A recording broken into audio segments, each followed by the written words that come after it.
When we think of flight, what comes to mind? More than likely, it's airplanes, birds, or an alien in red underwear. But did you know the first time flight was achieved by humans was with balloons? Hot air balloons have been around for over 2 centuries. And almost 150 years before the airplane, they assisted in travel, mapping, photography, and entertainment. There's actually 2 types of balloons that are flown today: hot air balloons and gas balloons. The parts of a hot air balloon are as followed. The main part that everybody sees is called the envelope. And the envelope's job is to hold hot air or gas. This allows the air inside the envelope to become hotter than the air on the outside, causing the balloon to fly. The difference between hot air and gas balloons is that gas balloons actually use a lifting gas like helium or hydrogen to allow it to fly. The envelopes are normally made from fire-resistant nylon, which you'd find in a lot of backpacks or lightweight tents. The basket's actually pretty simple. Its job is to carry the passengers. It also supports the burner. And the burner's job is really easy. It just ignites the flame and allows the air on the inside of the envelope to get hot to allow flight. The deflation port is at the top of the envelope, and it allows the entire envelope to become deflated when they are not flying any longer. The mouth or throat is the opening of the envelope that allows the gas or hot air to travel into it. And finally is the skirt, which is used to create a stovepipe effect while the burner is running. This helps channel the warm air into the balloon and helps its fuel efficiency. It also will protect it from the wind. Here's some brief history on hot air balloons. The first balloon was flown by this guy, and I'm not going to try to pronounce his name because I'm going to get it wrong. But his first balloon actually carried 3 passengers: a rooster, a duck, and a sheep. It flew for 15 minutes before crashing to the ground. On January 7th, 1793, Jean-Pierre Blanchard became the first person to fly a hot air balloon in North America. George Washington was actually in attendance when it launched. In the 1950s, a man by the name of Ed Yost engineered a fuel system that allowed balloons to fly longer and become more maneuverable.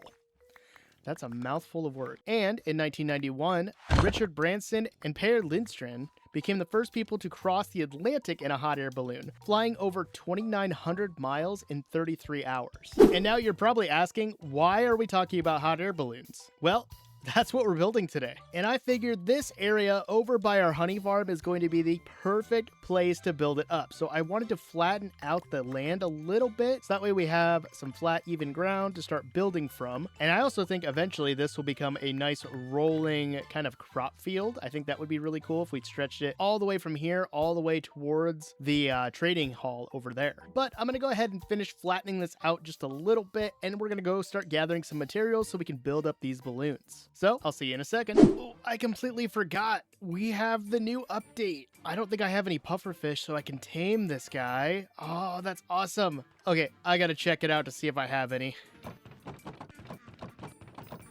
Nope. Well, looks like I'm going fishing. And I can actually craft the new spear. I completely forgot about that as well.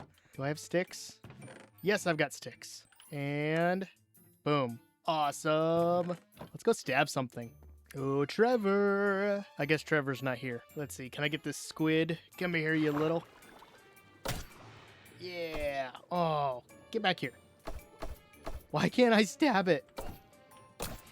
There we go. Oh, they keep running away. Why won't it stab? There we go. Okay. Well, I need to work on my stabbing, that's for sure. Let's go get some pufferfish.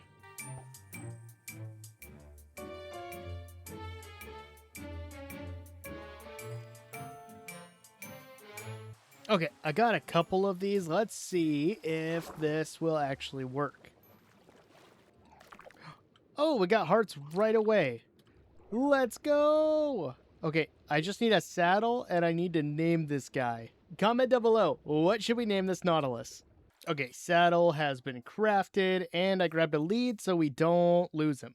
All right, where did he go? I think this is him right here.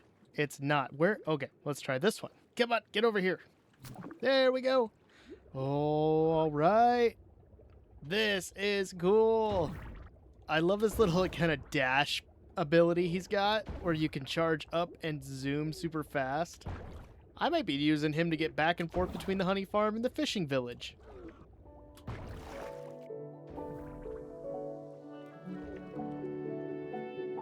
Okay, to make sure that we don't lose this guy, I'm going to try to tether him to one of these fence posts so he can at least stay in the water, but we won't lose him. So you stay right there, buddy. Okay, before I got distracted, I needed to check on my dirt. which I don't have any. So I need to actually go get some, and I think we're going to take the nether portal to where our pale garden area is so we can actually not disturb this area where we're building.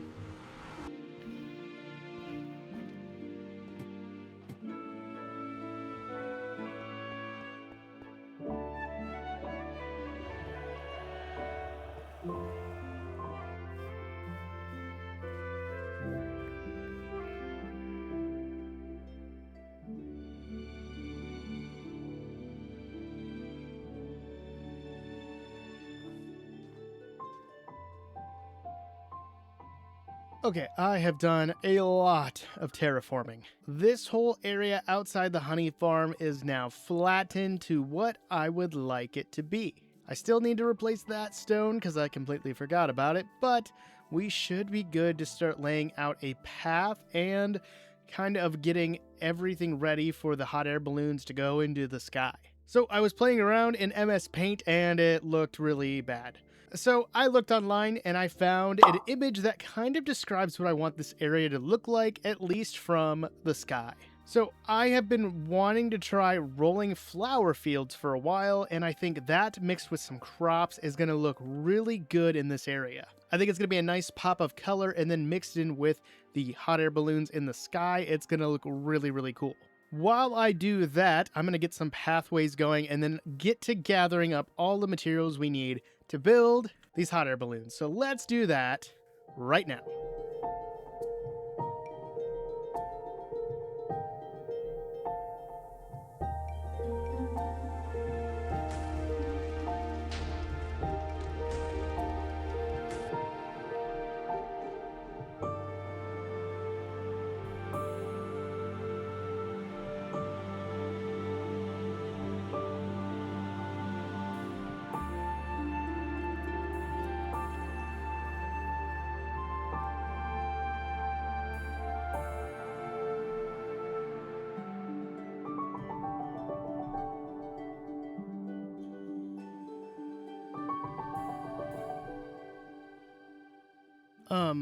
Sir, how are you not burning? What is going on? The sun's right there. How are you not burning? What?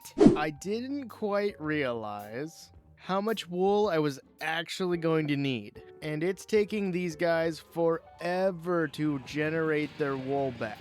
So, I think I need to build a wool farm. Why does it sound weird when I say it? I think I need to build a wool farm. And I think if I put it over here by the honey farm, it'll work out best for while I'm building these balloons. So I'm gonna go ahead and start digging this out so we can start creating this wool farm.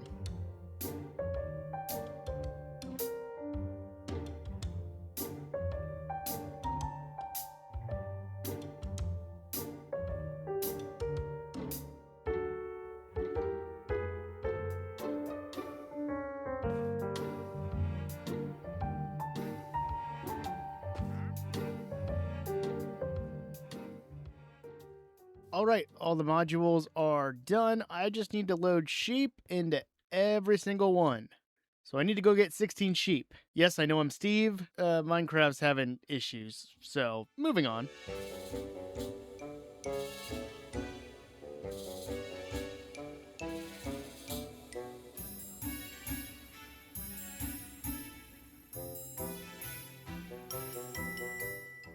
Good news, Minecraft is back up and running correctly. And I got most of these modules over here loaded up with sheep, and they've been slowly collecting wool for the last couple of days. I think we're just about at the right amount. I just need to double check. I need quite a bit of stacks of white wool, but I think I'm still gonna need to AFK to get more. But while I do that, let me hop over into my creative version of this world and let me show you what I'm kind of thinking for this area. So I mentioned before that I want to do some rolling fields of crops and flowers, and this is what I've come up with.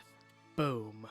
Oh, I think this is looking beautiful. I love this design. So I initially got inspiration for this from BOO because he has a Building with B-Dubs episode where he's building some rolling kind of crop fields and stuff. And then I went back and I found a video of his from 6 years ago where he did something similar, where he did a bunch of these kind of flower areas separated by leaves, and I loved the look of it that I had to try it myself. I also went ahead and threw in some more custom trees. You can see our balloons are going to be sitting nice above this whole colorful field. I don't know if we'll get the field done in this episode. I mainly want to focus on the balloons, but I wanted to give you guys an idea of the direction that this area is going.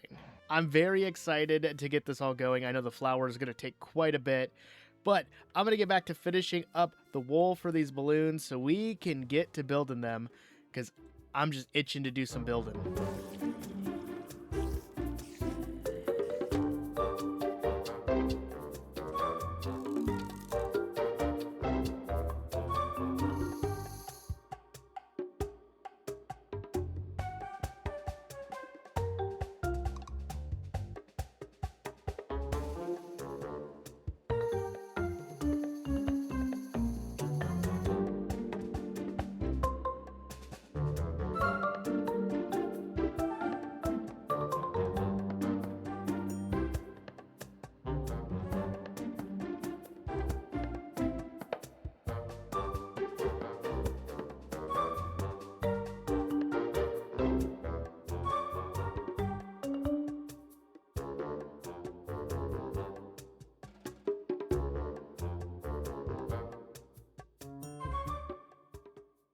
And after all that time, the balloons are done.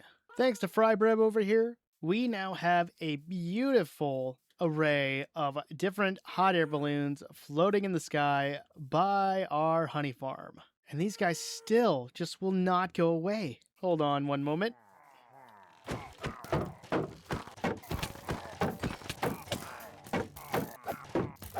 I'll take these. As I was saying, I love the look of these balloons in the sky. They're very colorful. Oh, I'm getting a lag spike. That was weird. As I was saying, these balloons are very colorful, and as we get into the nighttime, I love the ambient glow we get from the campfires, and I need to get a couple more torches. There's some of them that don't have any, and I think it was the orange one. Yeah, that one needs a fire in it. I did not get that in there, but I love the ambient glow of these. I think it looks amazing. And now I gotta sleep. And this build over here is definitely not 100% done. I still want to do the rolling flower fields, but that's gonna take a lot longer than I originally thought it would, so we're not gonna do that today. I also love the fact that we can see the balloons all the way from the fishing village. I might build a few more in the sky just to kind of fill in some gaps, but I'm really happy with how this turned out. If you would like to see where this fishing village was built, you can click this video in the top right corner. But with that, that is all the time I have for you today, guys. If you liked the video, hit that like button, hit subscribe if you want to see more, and I'll see you guys in the next one. See ya!